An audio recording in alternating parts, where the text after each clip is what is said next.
പാലക്കാട് കുളപ്പുള്ളിയിൽ CITUകാരുടെ കൈവെട്ടുമെന്ന ഭീഷണി. തങ്ങളെ എതിർക്കാൻ വന്നാൽ CITU പ്രവർത്തകരുടെ കൈവെട്ടി നടുറോഡിൽ വലിച്ചെറിയുമെന്നാണ് വ്യാപാരി വ്യവസായ ഏകോപന സമിതി സംസ്ഥാന വൈസ് പ്രസിഡന്റ് ബാബു കോട്ടയിൽ പറയുന്നത്. സച്ചിൻ വള്ളിക്കാടുണ്ട് വാർത്തയുടെ വിശദാംശങ്ങൾ നൽകുന്നതിനായി. സച്ചിൻ, കഴിഞ്ഞ കുറച്ച് ദിവസങ്ങളായി ഈ CITUവും അതുപോലെ വ്യാപാരികളുമൊക്കെ തമ്മിൽ തൊഴിൽ തർക്കം തുടരുന്നൊരു സാഹചര്യമൊക്കെയുണ്ട്. ഇതിനിടയിലാണ് ഇപ്പോൾ ഇത്തരത്തിലൊരു വിവാദ പ്രസ്താവന കൂടി ഉയർന്നു വരുന്നത്. എങ്ങനെയാണ് വിവരങ്ങൾ? ഭദ്ര, ഷൊർണൂരിലെ കുളപ്പുള്ളി പ്രകാശ് സ്റ്റീൽസ് സിമന്റ് സ്ഥാപനത്തിലെ ഉടമയുമായി ബന്ധപ്പെട്ടുകൊണ്ടാണ് ഇത്തരത്തിലൊരു തർക്കം CITUവിന്റെ ഭാഗത്തു നിന്ന് ഉണ്ടായിട്ടുള്ളത്. അതിൽ പ്രധാനപ്പെട്ട കാര്യം, അവിടുത്തെ ചുമട്ടു തൊഴിലാളികളായിരുന്ന CITU പ്രവർത്തകരെ അവഗണിച്ചുകൊണ്ട് അവിടെ പ്രവർത്തനം നടത്തിയതാണ് ഇത്തരത്തിലൊരു CITUവിന്റെ സമരത്തിന് പ്രധാനപ്പെട്ട ഒരു കാരണമായി ഉയർന്നു വന്നത്. സച്ചിൻ, എന്തായാലും നമുക്ക് ആ വാക്കുകൾ കൂടി ഒന്ന് കേൾക്കേണ്ടതുണ്ട്. അതായത് ഈ വൈസ് പ്രസിഡന്റ് ബാബു കോട്ടയിൽ അതായത് ഇന്ന് രാവിലെയായിരുന്നു ഒരു പ്രസംഗമുണ്ടായിരുന്നത്. ആ വിവാദ പ്രസംഗം ഒന്ന് കേട്ടതിന് ശേഷം സച്ചിനിലേക്ക് വരാം. മുൻപ് ആ കൈ വെട്ടി നടു റോട്ടിൽ വലിച്ചെറിയുമെന്ന് പറയാൻ വേണ്ടി തന്നെയാണ് ഞങ്ങൾ ഈ യോഗം ചേരുന്നത്. അത് പറയുന്നത് അഹങ്കാരം കൊണ്ടല്ല, ധിക്കാരം കൊണ്ടല്ല.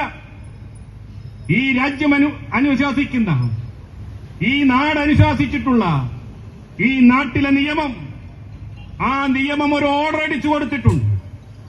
കേരളത്തിന്റെ ബഹുമാനപ്പെട്ട ഹൈക്കോടതി സ്വന്തം തൊഴിലാളികളെ വെച്ചുകൊണ്ട് തന്റെ യന്ത്രം ഉപയോഗിച്ചുകൊണ്ട് സാധനങ്ങൾ സിമന്റ് ഇറക്കാം, അതിന് പ്രകാശന അവകാശമുണ്ട് എന്ന ഒരു ഓർഡർ കോടതി കൊടുത്തിട്ടുണ്ട് എങ്കിൽ ആ കോടതി വിധി കുളപ്പുള്ളിയിൽ നടപ്പിലാക്കും എന്ന് പറയാനാണ് ഞങ്ങൾ ഇവിടെ യോഗം ചെയ്തത്. അതിനുള്ള പിന്തുണ ഞങ്ങൾ നൽകും. സച്ചിൻ തുടരുന്നുണ്ട്. സച്ചിൻ, അദ്ദേഹത്തിന്റെ വാക്കുകൾ, അദ്ദേഹം പറയുന്നു ഇത് തീർച്ചയായും ഇതൊരു ധാർഷ്ട്യം നിറഞ്ഞ ഒരു ഭാവം തന്നെയാണ് അദ്ദേഹത്തിന്റെ മുഖത്ത് നിന്ന് നമുക്ക് വായിച്ചെടുക്കാൻ പറ്റുന്നത്. കൈവെട്ടി റോഡിൽ എറിയും എന്നൊക്കെയാണ് അദ്ദേഹം ഭീഷണി സ്വരത്തിൽ മുഴക്കുന്നത്. എങ്ങനെയൊക്കെയാണ് വിവരങ്ങൾ?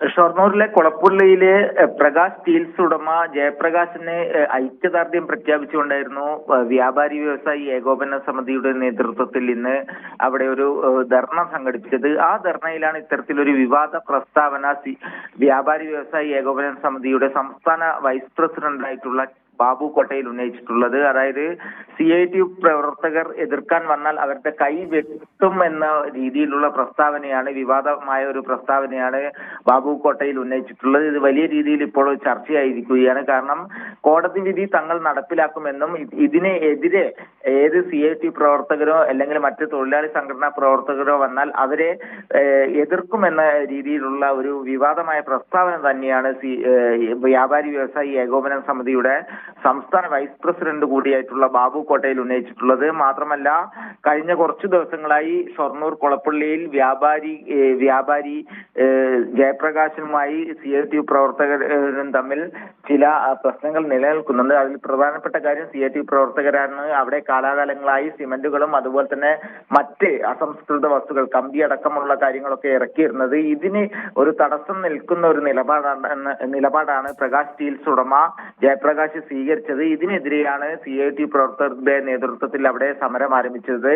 തുടർന്ന് ലേബർ ഓഫീസറുമായി അടക്കം അവിടെ ചർച്ച നടത്തിയിരുന്നു. എന്നാൽ ഒരു അനുകൂല നിലപാട് സ്വീകരിക്കാൻ വേണ്ടി ഇതുവരെ ജയപ്രകാശ് തീരുമാനിച്ചില്ല. ഇതിന്റെ ഭാഗമായിട്ടാണ് കഴിഞ്ഞ ദിവസം ഇന്ന് രാവിലെ വ്യാപാരി വ്യവസായികളുടെ നേതൃത്വത്തിൽ ഇത്തരത്തിലൊരു ധർണ ഷൊർണൂർ കുളപ്പള്ളിയിൽ സംഘടിപ്പിച്ചത്. ആ ധർണയിലാണ് ഇത്തരത്തിലൊരു വിവാദ പ്രസ്താവന വ്യാപാര വ്യവസായിയുടെ സംസ്ഥാന വൈസ് പ്രസിഡന്റ് കൂടിയായിട്ടുള്ള ബാബു കോട്ടയിൽ ഉന്നയിച്ചിട്ടുള്ളത്. ഭദ്ര.